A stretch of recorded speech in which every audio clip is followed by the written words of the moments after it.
오늘의 말씀은 출애굽기 21장 23절에서 25절 말씀입니다.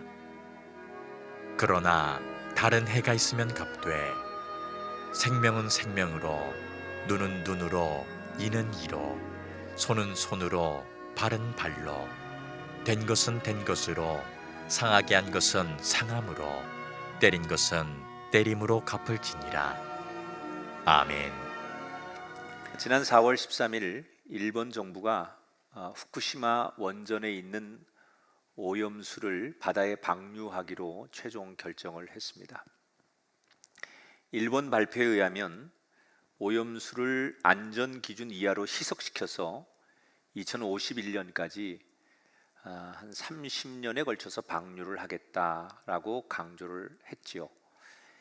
이 계획이 발표되자 오염수의 영향을 직접 받게 될 일본의 후쿠시마 주민들을 비롯해서 주변국, 우리나라, 북한, 또 러시아, 중국, 대만 이런 나라들이 일제히 반발을 하고 있습니다.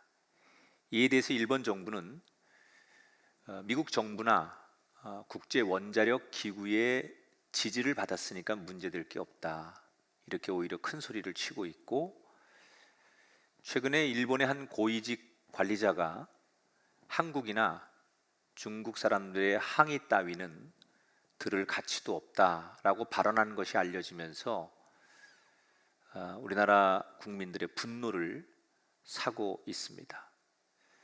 저는 이 뉴스를 접하면서 왜 일본 사람들은 문제 해결하는 방법과 접근 방법이 그럴까라고 생각해 봤어요. 문제를 풀어야 한다면 그런 방법이 아닌 더 건강하고 좋은 방법과 접근할 수 있는 방법들이 있을 텐데 왜 이렇게 단순하고 어이없게 문제를 해결할까? 그러면서 혹시 우리는 어떤 사람과의 문제 속에 살면서 그 문제를 풀어가는 방식이 이렇게 무례하거나 옳지 않은 방법으로 문제를 풀고 있지는 않는가, 이런 생각을 해봤습니다. 어쩔 수 없이 우리가 살아가는 세상 속에서는 사람들이 많다 보니까 내가 남에게 피해를 주기도 하고 또 상대에게 내가 피해를 입기도 하죠. 그러면 누가 됐든 간에 그 문제의 매듭을 풀어야 돼요. 어떻게 하든지 그 문제의 매듭을 풀어서 서로가 편안하고 원만해야 되잖아요. 만약에 우리에게 그런 일들이 생긴다면 어떻게 우리 인생의 매듭을 풀 수 있을까? 이 문제를 하나님은 아주 오래전에 직접 다뤄주셨어요. 우리가 지금 출애굽기를 공부하면서 하나님이 맨 처음에 10계명을 주시고 그 계명 사이사이에 더 구체적인 여러 가지의 법들을 아주 세심하게 이스라엘 백성들에게 전해주고 계신 거예요. 오늘도 그 하나님이 전해주신 여러 법들 중에 왜 이런 법을 하나님이 주셨는지 그 의도와 그 법의 원칙들을 여러분에게 설명해 드릴 건데, 사실은 이게 성경 공부를 하는 거면 하나하나 놓고 몇 시간 동안 여러분에게 설명도 하고 같이 읽고 하면 좋은데, 설교 시간이니까 그렇게 구체적으로 하나하나를 다 다루진 않을 거고 중요한 것만 다뤄가면서 하나님의 이 법을 주신 의도가 무언가를 우리가 한번 생각해 보려고 합니다. 자, 오늘 본문에 보면 하나님께서 이런 법을 주셨어요. 21장 12절 13절에 보니까 사람을 쳐 죽인 자는 반드시 죽일 것이나 만일 사람이 고의적으로 한 것이 아니라 나 하나님이 사람을 그의 손에 넘긴 것이면 내가 그를 위하여 한 곳을 정하리니 그 사람이 그리로 도망할 것이며. 첫 번째 주신 내용이 폭력에 관한 법입니다.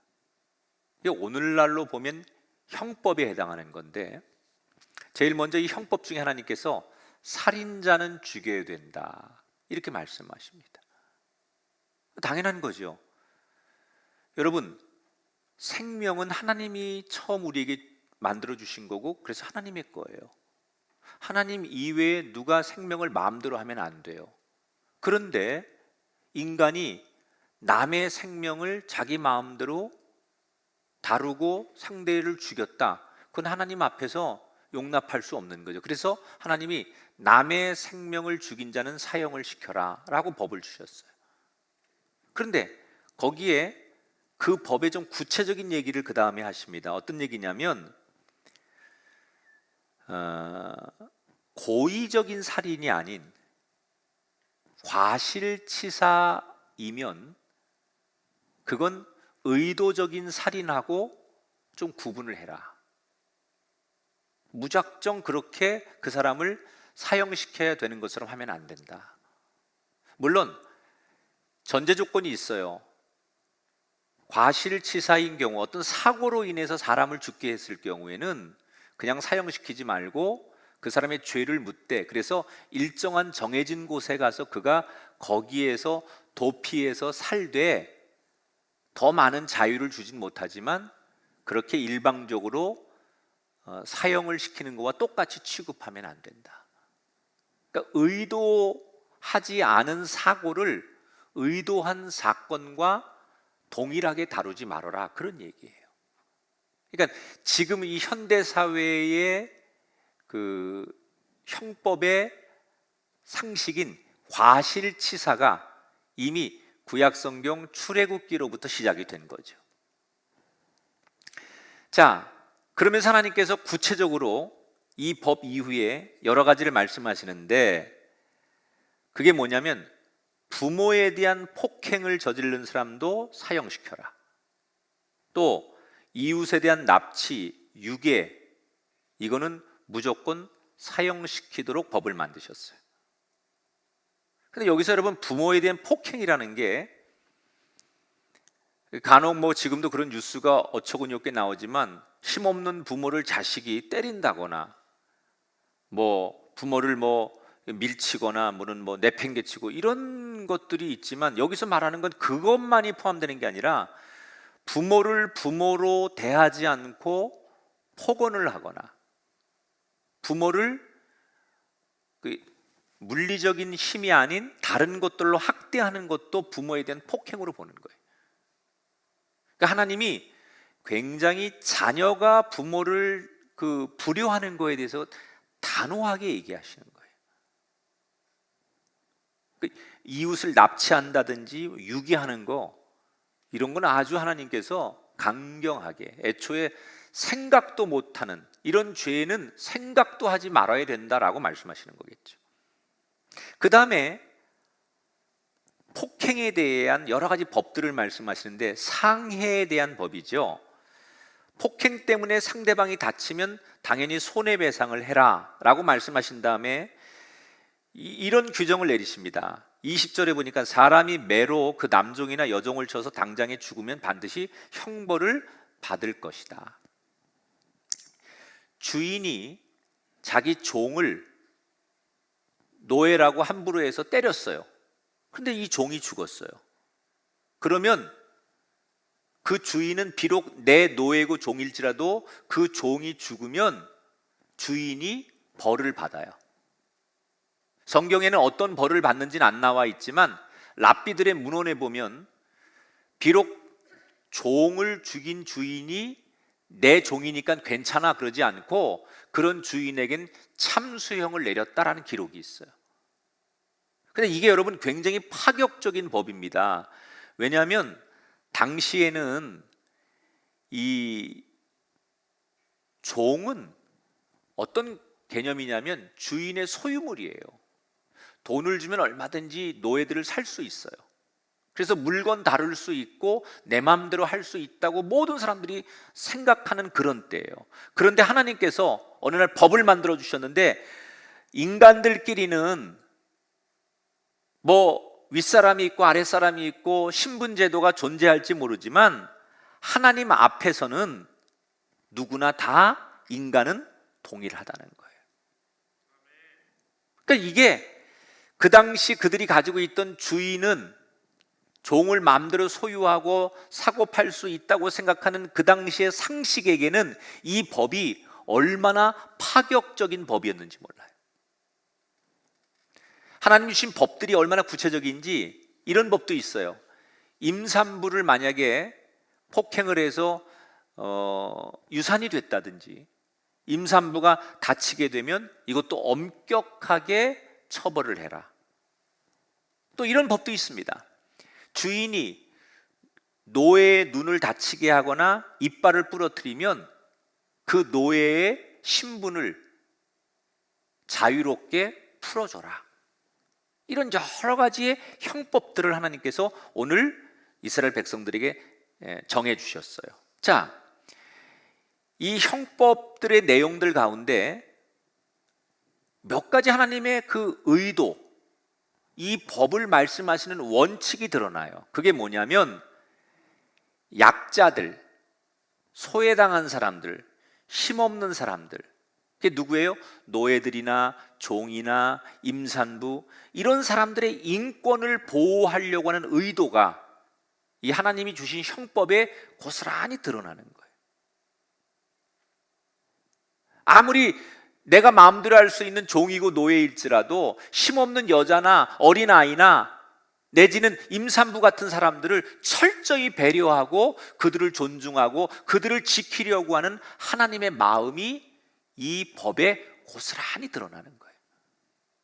근데 여러분, 이게 당시에 이스라엘 주변에 여러 나라들이 있었잖아요.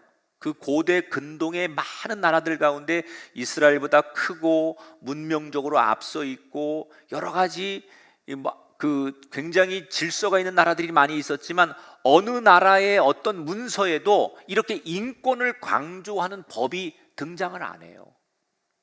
그러니까 유일하게 하나님이 주신 법에만 이렇게 인권을 강조하는 법이 등장하는 거예요. 그러니까 성경이 얼마나 앞서 있고 얼마나 대단한 그런 정말 질서가 있는 책인지를 이 성경을 공부하면 알 수 있는 거예요. 자, 이 형법에서 제일 중요한 원칙이 하나 있어요. 근데 이 원칙이 출애굽기에 처음 등장하는데 이게 얼마나 중요한지 레위기, 민수기에도 계속 나옵니다. 23절부터 25절에 나오는 얘기예요. 여러분 너무나 잘 아는 내용이죠. 눈에는 눈으로, 이는 이로, 손은 손으로, 발은 발로, 된 것은 된 것으로, 상하게 한 것은 상함으로, 때린 것은 때림으로 갚을지니라. 여러분 한 번쯤 다 이거 해보셨죠? 다 해봤잖아요. 눈에는 눈, 이에는 이. 여러분 다 해보셨죠?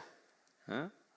내가 당한 만큼 갚아줄 거야. 소위 이게 전문 용어로 동태복수법이라고 하는데, 내가 당했으니까 성경에 그렇게 나오니까 이에는 이, 눈에는 눈, 당한 만큼 의무적으로 내가 되갚아도 돼라는 정당화하는 말로 이 말을 여러분이 많이 써왔어요. 근데 이건 정말 하나님을 여러분이 오해하는 거예요. 하나님은 그런 의도로 말씀하신 게 아니에요. 어떤 뜻이냐면 과도한 복수를 하지 말라는 뜻으로 이 얘기를 하신 거예요. 사람들이 피해를 입으면 내 분이, 감정이 풀릴 때까지 보복하려고 해요. 근데 사람이라는 게 주관적이잖아요. 내가 당하는 아픔은 엄청 커 보이고 남이 당하는 아픔은 별로 커 보이지 않는 거예요. 그래서 자기 입장에서 얘기하면 어떤 사람이 요만한 피해를 준 건데 자기는 엄청나게 큰 상처를 받아요. 그래서 내가 느낀 만큼 복수를 하게 되면 상대가 처음 나한테 잘못한 것보다도 훨씬 많은 복수를 해요. 그러면 상대는 내가 과도하게 당했으니까 또 그거에 대해서 복수를 하게 되면 자기가 느끼는 만큼 복수하면 훨씬 받은 것보다 다시 더 많은 걸 되돌려주게 돼요. 그렇게 싸움이 되고 계속 복수가 되면 나중에는 한 사람을 죽여야 끝나는 거예요. 그러니까 하나님이 이걸 너무 잘 아는 거예요. 사람이 자기의 감정대로, 자기의 느낌대로, 자기의 생각대로 이 복수를 하거나 되돌려 줄 때 생기는 피해가 너무 많다는 걸 알았던 거예요. 그래서 이 동태복수법을 통해서 하나님이 정해 주신 거예요. 눈을 다쳤으면 눈으로만 갚아라. 이빨을 다쳤으면 이빨로만 갚아라. 그러니까 이 얘기는 내가 손가락 하나 잘렸으니까 너도 손가락 하나 잘려야 돼, 꼭 그런 뜻이 아니고, 내가 피해를 당해서 이 사람에게 뭔가를 항의해야 되고 뭔가 내가 이거에 대해서 정당하게 이야기를 해야 된다면 감정을 버리고 그 문제를 객관적으로 냉철하게 보고 갚으라는 거예요. 그러니까 내 느낌대로 내가 이만큼 당했으니까 내가 너를 완전히 죽일 거야, 완전히 망하게 할 거야. 여러분, 그 집에 아버지가 잘못했는데 왜 자식들까지 다 망하게 해요? 그 공동체 한 사람이 잘못했는데 왜 나머지 죄 없는 사람들까지 다 피해를 입어야 돼? 이게 뭐예요? 냉정하지 않게, 객관적이지 않고 주관적으로 내 감정에만 충실하다 보니까 오직 복수하고 내가 그래서 마음이 후련해질 때까지만 그걸 한다면 죄 없는 제3의 사람들이 피해를 보는 거예요. 그래서 반드시 하나님이 이 동태복수법을 준 것은 과도하게 잘못한 거에 대한 피해자가 피해를 보상받는 건 당연하지만 지나칠 정도로 그렇게 해서 더 많은 그런 피해자가 생기지 않도록 해야 된다. 그런 의미에서 신앙은 우리를 굉장히 객관적으로 만들어요. 나 혼자 막 괴롭고 누군가를 미워하고 그리고 막 마음속에 그런 갈등이 있다가 어느 날 교회 나와서 예배를 드리면서 하나님을 묵상하고 하나님 앞에 기도하고 하나님의 이름을 부르다 보면 나도 모르게 내 생각 대신 하나님 말씀을 들으면서 하나님의 뜻을 생각하면서 내 생각이 아닌 하나님이 이 상황에서 어떻게 하길 원하실까, 잠시 그렇게 생각을 하면 그게 객관화가 되는 거예요. 여러분, 우리가 살다 보면 많은 어려움들이 생겨요. 그때 냉철하게 자기를 돌아보고 하나님의 뜻을 구할 수 있어야 돼요. 이걸 제일 잘한 사람이 다윗 아닙니까? 다윗이라고 하는 사람 입장에서 보면 제일 자기 인생에 용서가 안 되는 사람이 사울이에요. 얼마나 미웠겠어요. 다윗의 입장에서는 얼마나 억울해요. 자기를 시기하는 것으로 시작해가지고 끝내는 자기를 죽이려고 평생 자기 앞길을 가로막은 사울이 다윗 입장에서는 가장 복수하고 싶은 대상이었을 거예요. 그런데 이 다윗이 그런 정당성을 가졌지만 그럴 때마다 자신의 감정과 생각을 내려놓고 냉철하게 이 문제를 어떻게 처리해야 될지 하나님 앞에 무릎을 꿇어요. 그럴 때마다. 그랬더니 어떤 결과가 오냐? 오히려 더 오랫동안 사울에게 쫓겨다니고 도망다니고 숨어 생활을 해요. 하나님 뜻대로 살려고 냉철하게 이 문제를 처리했더니 결과는 오히려 자기가 더 도망다니고 더 쫓겨다니는 신세가 되었어요. 그런데 중요한 것은 이 과정을 하나님이 다 보고 계신 거예요. 그리고 그 마음을 아셨던 거예요. 그래서 마지막에 결국 하나님 앞에 다윗은 인정을 받아 사울 대신 왕위에 오르게 돼요.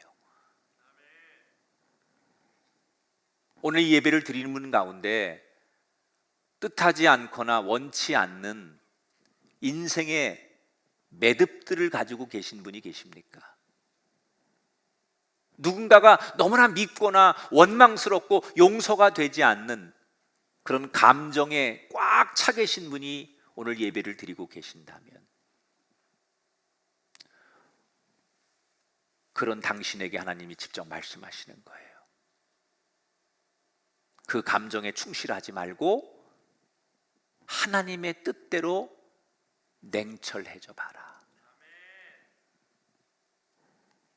물론 그렇게 하면 내가 원하는 것보다 문제가 더 늦게 해결될 수도 있어요. 아니, 내가 원하는 것보다 더 어렵게 문제가 꼬일 수도 있어요. 그러나 여러분, 내가 믿는 하나님은 그렇게 선한 하나님의 뜻을 따르려고 하나님을 믿는 사람을 반드시 책임지셔서 도우셔서 가장 완벽한 문제로 해결하시는 분이 우리 하나님인 줄 믿습니다. 여러분에게 그 은혜가 있게 되기를 주의 이름으로 축원합니다. 내 생각대로 되어지는 게 인생이 잘 되는 게 아니라 하나님의 뜻대로 가장 완벽한 결론을 내리는 게 가장 인생을 잘 사는 것이다. 자, 이렇게 하나님이 지금 형법을 말씀하신 다음에 그 다음에 다루신 법이 뭐냐? 가축에 대한 규정을 말씀하세요. 가축에 대한 법. 아니, 사람들을 다루는 법도 아직 안 세웠는데 왜 가축에 대한 법을 먼저 다루시는 걸까? 그 당시는 농경사회예요. 목축업을 가지고 노동력은 사람 아니면 가축들을 의존해서 살던 사회예요. 그래서 가축이라는 것은 너무 중요한 재산이자 버릴 수 없는 일꾼 같은 거예요. 그래서 사람끼리 생기는 법적인 문제보다도 가축으로 인해서 생기는 사건 사고가 더 많아요. 그래서 하나님께서 이 가축들로 인해서 생기는 갈등과 문제를 해결하기 위한 법을 빨리 만들어줄 필요가 있다고 생각해서 오늘 22장에 가축에 대한 법을 말씀하시는 거예요. 자, 재밌는 몇 가지가 있습니다. 우선 소를 키우는데 그 소가 어느 날 사람을 쳐서 사람이 죽었어요. 그러면 그 소는 당연히 사형당해야 돼. 도살장에 가는 거예요.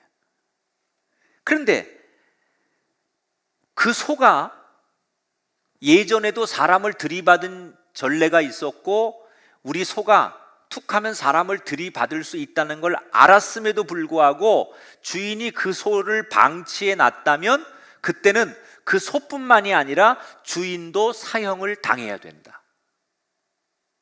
이거는 미리 재발 방지할 수 있음에도 불구하고 방치해 뒀을 때 그 주인이 책임을 져라 그런 얘기예요. 얼마나 성경이 구체적이에요. 또 이런 법도 있어요. 누가 큰 구덩이를 파놨는데 거기에 가축이나 사람이 빠져 죽으면 구덩이 주인이 배상을 해라. 당시에는 물이 귀하니까 사람들이 식수나 농업에 쓸 물들을 담가 놓으려고 큰 구덩이들을 집 마당에 여기저기 파놓는 거예요. 그럼 비가 와서 거기에 빗물을 저장했다가 그걸 쓰는 건데 그 구덩이를 파놓은 걸 사람들이 모르고 밤이나 뭐가 지나가다가 가축이 빠져 죽기도 하고 사람이 빠져 죽는 사고가 많았거든요. 그랬을 때 그 구덩이를 판 주인이 책임을 져야 된다. 자, 또 이런 법도 있어요. 어떤 소가 남의 소를 들여받아서 그 소를 죽게 만들었어요. 그러면 하나님은 두 소를 다 팔아서 두 소의 주인이 동등하게 돈을 놓아 가져라 이렇게 말씀하셨어요. 이때도 가해자의 소가 충분히 그럴 수 있다는 걸 알면서도 주인이 방치했다면 가해자의 소의 주인이 전적으로 모든 걸 배상해야 된다. 재밌죠? 재밌다고 좀 해줘요. 사실은 우리가 뭐 이렇게 성경에 나오는 그 법 하나하나를 가지고 막 하는 게 설교 시간에는 좀 그래요. 그래서 이걸 좀 건너뛰어도 좋겠다 생각했지만 기왕 여러분에게 출애굽기를 쫙 여러분에게 공부시키는 의미에서 이걸 하나하나 짚고 넘어가는 거예요. 저 나름대로 이 어려운 걸 최대한 쉽게 지금 설명하는 거고 이걸 여러분들이 가장 호기심 있게 받아들이게 나는 최선을 다하는데 그렇게 소처럼 눈만 껌뻑거리고 있으면 설교하는 내가 무지 힘들거든요. 아멘 좀 해주세요. 할렐루야. 예, 좋아요. 자, 그러면 계속 할게요. 이제 22장에 가면 하나님께서 본격적으로 배상법에 대해서 말씀을 하기 시작해요. 잘못한 사람에게 어떻게 배상해야 되는지에 대한 법이에요. 자, 우선 어떤 사람이 가축을 도둑질하다가 발각이 되면 이 사람에게는 도둑질한 사람에겐 양을 도둑하다 걸리면 4배로 갚아야 되고 소를 도둑질하다 걸리면 5배로 갚아라 이렇게 규정하셨어요. 왜 양은 4배고 소는 5배일까요? 소가 양보다는 노동력이 훨씬 더 있다고 본 거예요. 이런 법도 있어요. 밤중에 우리 집에 도둑놈이 들어왔어. 근데 껌껌하니까 복면 쓰고 들어온 도둑놈이 어떻게 할지 모르니까 어떻게 싸우다가 이 도둑놈을 때려 죽였어요. 그러면 이 사람은 정당방위로 인정되는 거예요. 그런데 똑같은 상황인데 도둑놈이 낮에 들어왔는데 이걸 때려 죽였어요. 그러면 이 주인은 사람을 죽인 죄로 사형에 처하게 되거나 처벌을 받게 돼요. 왜냐하면 도둑질만 막으면 되는데 낮에는 다 보이잖아요. 이 사람이 사람을 해칠 의사가 있는지 무슨 흉기를 가지고 들어왔는지 밤에는 안 보이기 때문에 이게 그 정당방위로 인정이 되지만 낮에는 도둑질만 막으면 되는데 과도하게 보복을 했다고 해서 그렇게 되면 이 사람도 처벌을 받는다는 거예요. 똑같은 상황이지만. 그러니까 하나님이 기본적으로 도둑일지라도 기본의 인권은 보호하도록 명령하셨다는 거죠. 그럼 하나님이 도둑놈 편이냐? 그건 아니고요. 반드시 도둑질을 하면 대가를 치르게 하셨습니다. 심지어 도둑질한 사람이 자기가 배상을 해야 되는데 능력이 없어요? 그러면 자기 몸을 팔아서라도, 그래서 노예가 되는 거예요. 내가 보상을 해줘야 되는데 나는 아무 돈도 재산도 없으면 네가 스스로 노예가 돼서 네 몸값으로 배상을 해라. 그래서 그 사람이 신분상 노예가 되는 거예요. 자, 여기서 아주 중요한 거, 하나님은 모든 인간을 사랑하신다는 거예요. 그런데 하나님이 모든 인간을 사랑한다고 해서 무작정 다 사랑이 용인해 주는 건 아니라는 거예요. 잘못에 대해서는 사랑은 하지만 잘못에 대해서는 내가 만약에 갚을 능력이 없으면 내 아들을 죽여서라도 대가를 치르게 하는 게 하나님의 공의로운 사랑이라는 거예요. 그래서 우리가 하나님의 사랑을 오해하면 안 돼요. 사랑은 무조건 용서하거나 사랑은 무조건 관용하는 게 아니라 그 사랑 안에는 보이지 않는 질서가 있는 거예요. 마지막으로 오늘 하나님께서 곡식에 대한 피해에 관한 법을 주셨어요. 어떤 사람이 자기가 키우는 동물이 남의 농사 짓는 밭에나 포도원에 들어가 가지고 모든 것을 다 망가뜨려 놓으면 그 동물 가축의 주인이 당연히 배상을 해야 돼요. 또 자기 밭에 있는 잡초들을 태우려고 불을 태웠는데 그 불이 남의 밭으로 옮겨 가지고 남의 밭까지 태웠으면 그건 의도하지 않았을지라도 반드시 배상을 해야 된다. 그것도. 그러니까 부주의로 인해서 생긴 사고일지라도 보상을 해줘라, 그런 뜻이죠. 자, 이제 오늘 설교를 정리하면서 이 두 번째로 살펴본 배상법의 특징이 있어요. 첫째, 하나님은 가해자의 의도성이나 이것을 미리미리 예방할 수 있는지에 대한 가능 여부에 따라서 처벌을 다르게 하셨다는 거예요. 다시 말하면 똑같은 잘못을 해도 이게 의도성이 있느냐 아니면 내가 미리미리 예방할 수 있는데 못한 거냐에 따라서 억울한 처벌이 없도록 공평한 처벌이 되도록 만드셨다는 거죠.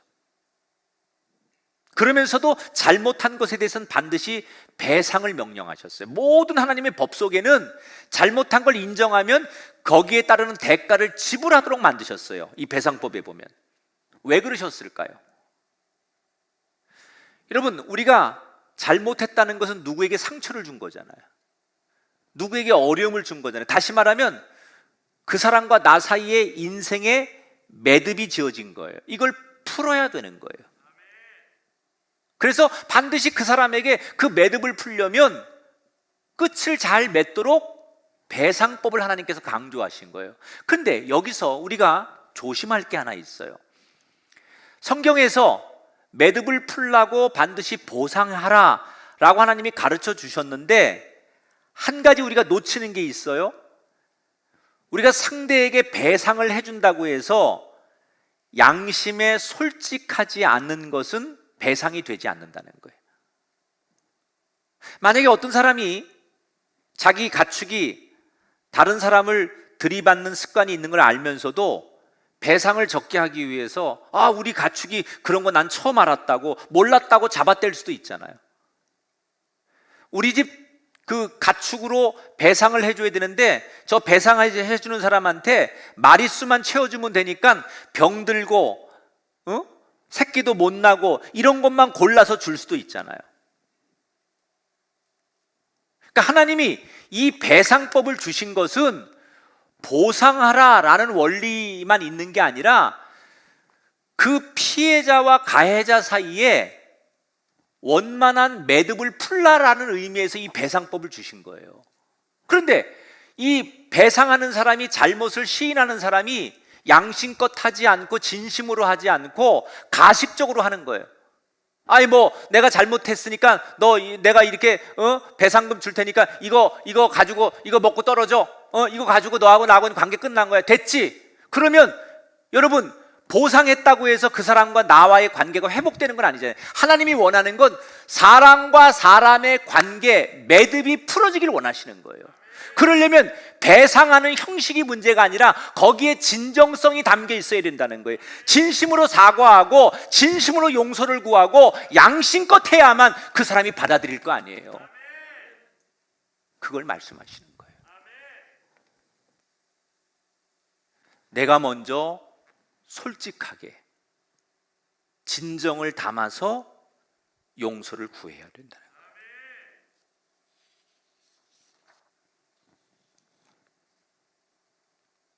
지금 하나님이 주신 이 구약의 출애굽기에 나오는 율법은 3,000년이 훨씬 넘은 고대의 법이에요. 그런데 이 법을 지금 우리가 살고 있는 이 시대로 그대로 적용하기에는 환경과 상황과 대상들이 너무나 달라졌기 때문에 이걸 그대로 적용하기엔 무리가 있어요. 그러나 저는 이 문자적으로 이 법을 우리가 그대로 따를 수는 없지만 하나님께서 의도하시는, 하나님께서 우리 시대에 살아가는 지금 우리들에게 이 3,000년 훨씬 전에 이 법이 오늘 우리에게 꼭 필요한 의도가 있는데 그게 뭐냐? 우리는 저마다 우리 주변에 우리도 모르게 인생의 매듭들을 가지고 살아요. 어떤 사람은 그게 부부예요. 한 집에 살지만 풀리지 않는 매듭으로 부부가 남남처럼 사는 사람이 있어요. 아니, 자기 남편에게, 아내에게 상처로 몸부림치는 사람들이 있어요. 부모 자식 간에도 아버지를 증오하거나 자식을 배은망덕하게 생각해서 자식을 용납하지 않는 부모가 살아요. 형제끼리, 교인들끼리 얼마나 수 없는 인생의 매듭들을 가지고 우리가 사는지 몰라요.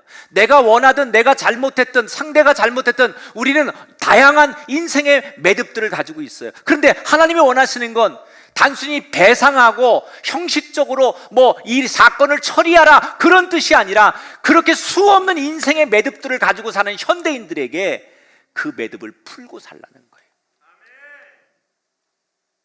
우리가 찬송가 중에 죄에서 자유를 얻게 함은 보혈의 능력, 여러분, 죄에서 자유, 죄의 종로로 타지 말고 자유하라고 하잖아요. 우리가 뭔가에 매듭에 묶여 있어요. 지금 분노의 매듭에, 미움의 매듭에, 용서하지 못하는 상처의 매듭에 누군가와 내가 묶여 있어요.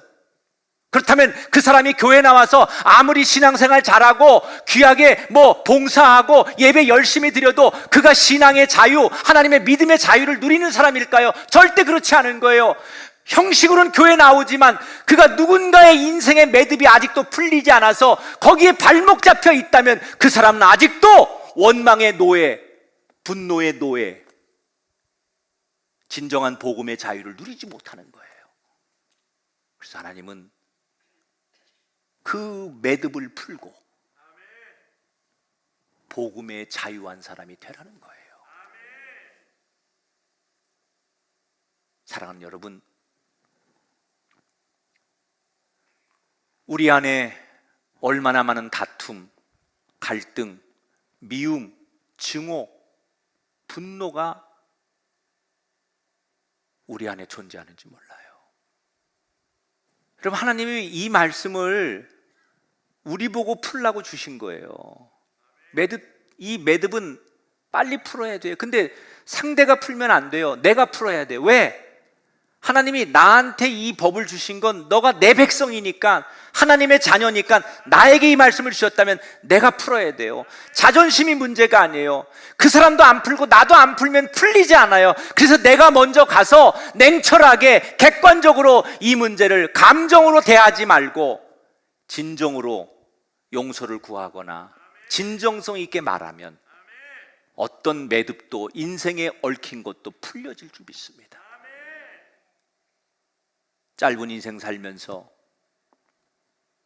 미워서 용서 안 되는 사람의 숫자가 점점 많아지면 안 되잖아요.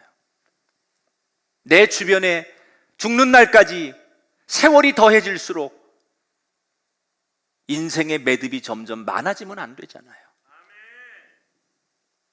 젊을 땐 그렇게 살았지만 나이 먹어갈수록 인생의 매듭이 하나하나 풀려서 언젠가 하나님 앞에 서기 전에 다 해결하고 갈 수 있는 그런 사람이 되어야 한다면, 오늘 말씀은 고리타분한 그 옛날 이스라엘 백성들이 주셨던 법이 아닌 오늘 이 시대를 살아가는 나에게 가장 필요한 하나님의 사랑의 말씀이라는 것을 기억하시고 이 말씀을 통해 자유함을 누리시고 먼 훗날 여러분이 그때 그 말씀으로 내 인생에 많은 변화가 있었노라고 그렇게 말하는 축복의 말씀이 되시기를 주님의 이름으로 축원합니다.